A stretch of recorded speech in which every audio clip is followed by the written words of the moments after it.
What is thought leadership? When most people hear the phrase thought leadership, they think of someone who's well known, or they think of somebody who's got a big social media following. Maybe they're posting on LinkedIn or Instagram. Maybe they're speaking on stages. Maybe they've got a podcast or a YouTube channel with millions of subscribers. And because they're visible, people assume that they're a thought leader, or they give them that label. But that's not actually how I define thought leadership. One of the reasons I wanted to make this video is because I see a lot of misconceptions about what thought leadership actually is and how somebody builds thought leadership. Here's an example. Can someone be famous but not trusted? Well, of course, we see it all the time. An athlete becomes successful in their sport, and suddenly people want to hear their opinions on investing, politics, family, business, any number of topics that have nothing to do with what brought them to be successful. Now, we are naturally drawn to successful people. We tend to trust people who are famous. And I say absolutely get advice from an athlete on his sport or on his work ethic, but why would I listen to him in regards to parenting or politics? That would be insanity. Let's look at the flip side. Fame and expertise are not the same thing. Can someone be deeply trusted without being famous? Well, of course they can. There are experts all over the world helping people every single day that you've never heard of. They've built incredible expertise. They've gotten results. They've changed or transformed lives. They've built very successful businesses. And yet, outside of their clients or their referral network, nobody knows that they exist. So if thought leadership isn't fame, then what is it? Well, we first need to define expertise. Not all expertise is created equal. I personally see 3 different levels of expertise. Well, we first need to define expertise because not all expertise is created equal. I like to look at expertise in 3 different levels.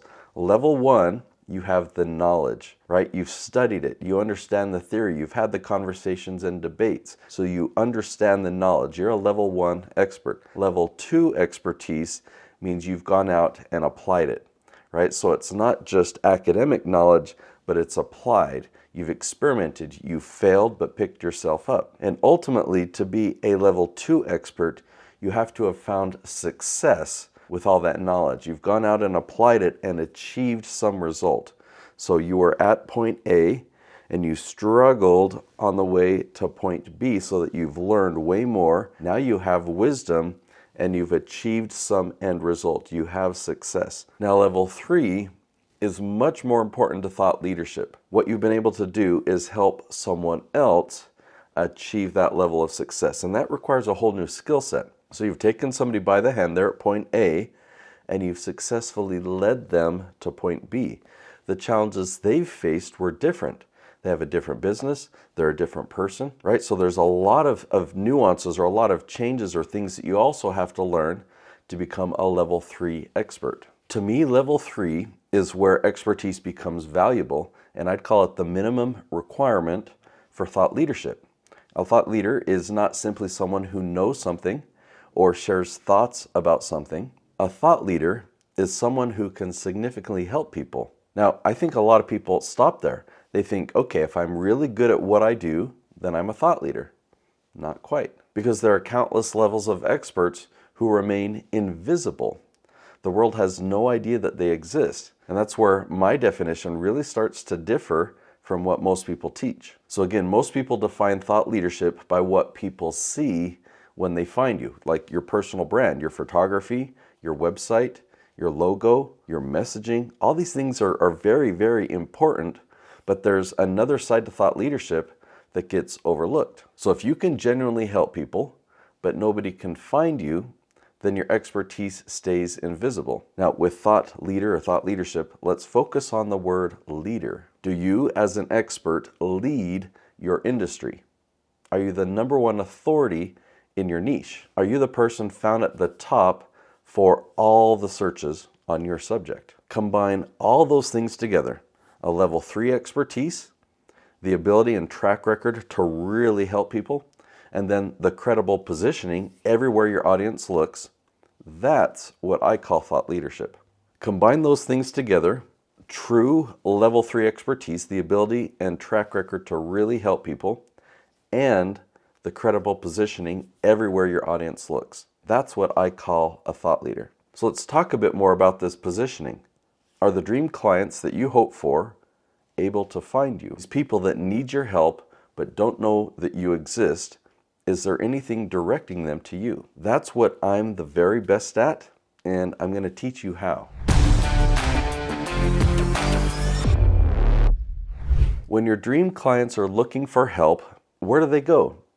Well, they go to Google, YouTube, they go to ChatGPT, they search, they ask questions, they describe their problems, and they describe that end goal, that finish line. Did you know that there's a very tactical approach that you can take to make sure that you're found at the top every single time?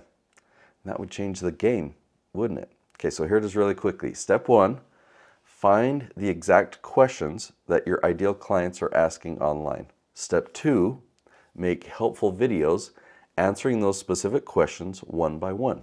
Step 3, answer every question with regular search volume until you own that category. So it sounds simple.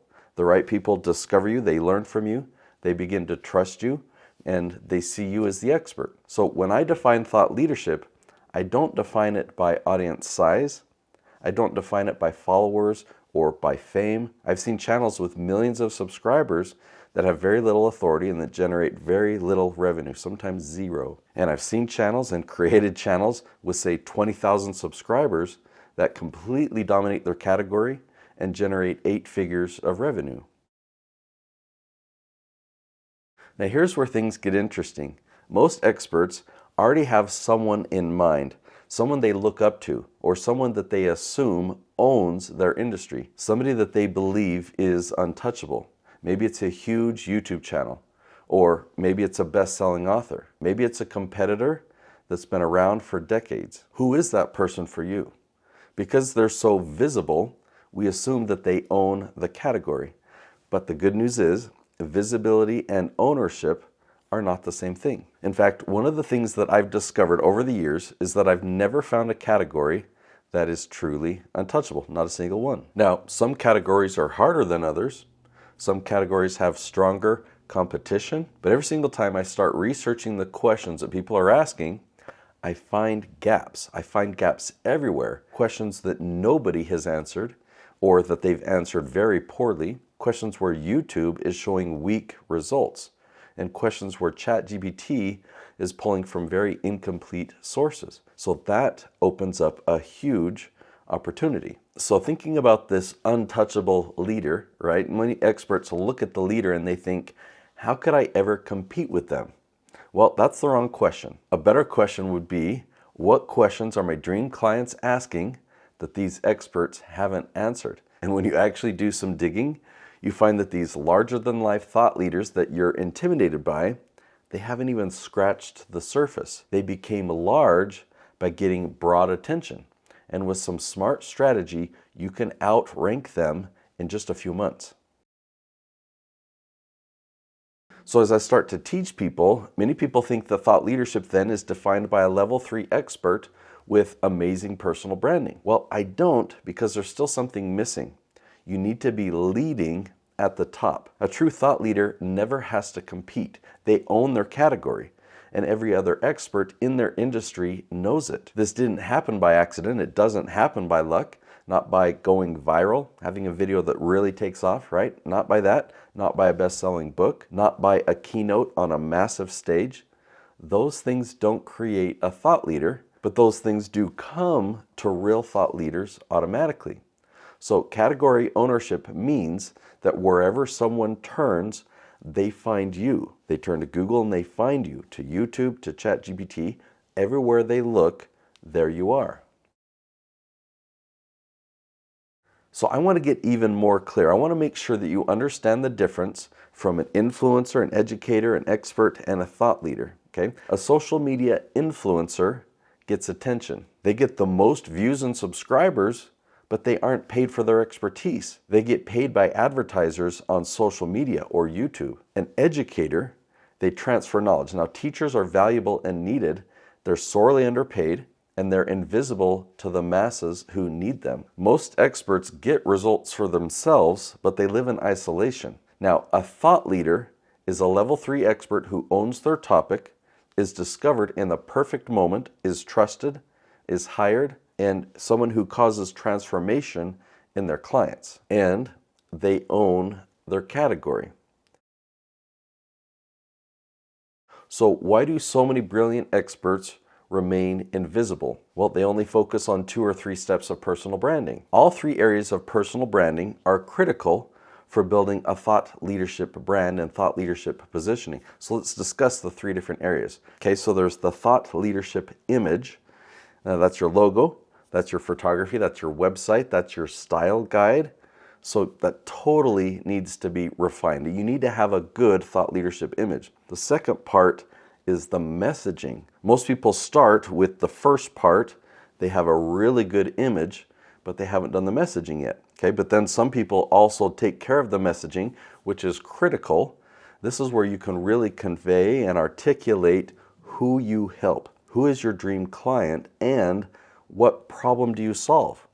What solution do you provide? So when you have crystal clarity on your messaging, that's step 2.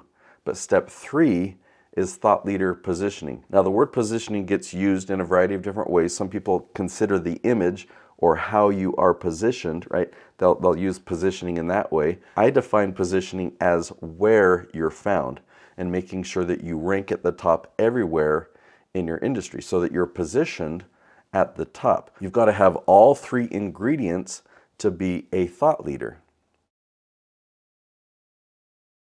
True thought leadership allows you to use educational content to build trust and generate referral quality leads. When someone finds you because they're searching for answers, and then you consistently help them solve their problem, then they begin to trust you.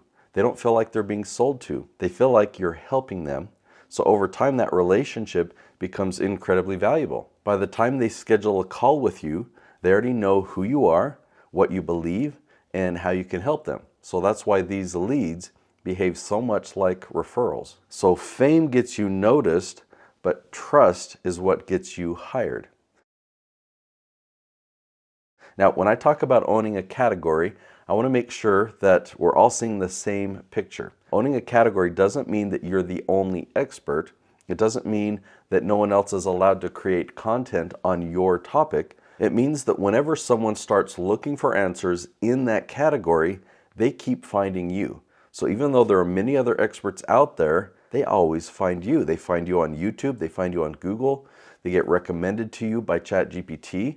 They search one question and they see you. They ask another question and they find you again and again, and another question and another topic, and they see you at the top. So not only does your content build trust, but they naturally rank you above all the other options, all your competitors, because they see you everywhere. Not because you had the best thought leadership image. Okay, the image is important, but you'll find many other people who really look the part. And it won't be because of your critical messaging, because others will have refined messaging as well. But it will be because of your positioning, because you're the one that they consistently find when they really need of your help. And that's what category ownership looks like. That's top level. Your dream clients are able to find you.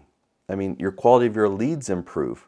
Sales conversations become easier. Referrals increase. And you forget what being invisible ever felt like. You forgot what it looks like to chase opportunities because opportunities now regularly find you. If you'd like to see behind the curtains and what this looks like in the real world, I want to invite you to attend my Thought Leader Dominance webinar. In that training, I'm going to show you real examples from multiple industries.